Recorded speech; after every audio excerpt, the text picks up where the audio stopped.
مجھے اغوا کیا گیا تھا اور میرے ساتھ ہاتھ ہو گیا. انہوں نے کہا میں قتل کر دوں گا. گزارش یہ ہے کہ یہ ایسا گینگ، یہ دیکھیں ہم نے اس کو کراچی نہیں بننے دینا ہے. اس کو یہ جمیل تبسم اور اعجاز اکبر تھے جو زمین کے مالک.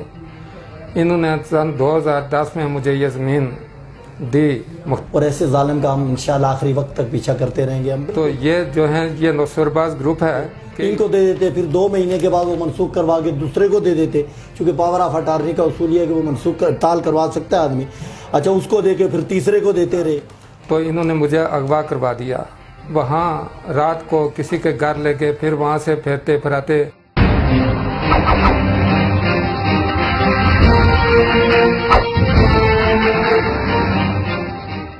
السلام علیکم ناظرین، میں ہوں ممتاز الرحمان رحمانی، چیئرمین پاک ٹائم میڈیا سیل و صدر human rights commission Azad Kashmir, اور آپ دیکھ رہے ہیں وائس آف جموں کشمیر. ہمارے ساتھ موجود ہیں چودھری اعظم صاحب جو عباس پور سے تعلق رکھتے ہیں.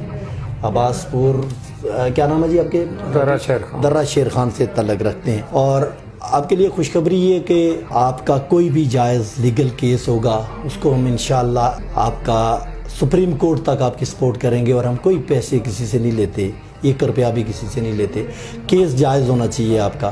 تو یہ ہمارے پاس آئے ہیں ہیومن رائٹس کے پلیٹ فارم سے اور میڈیا کے تسلسل سے.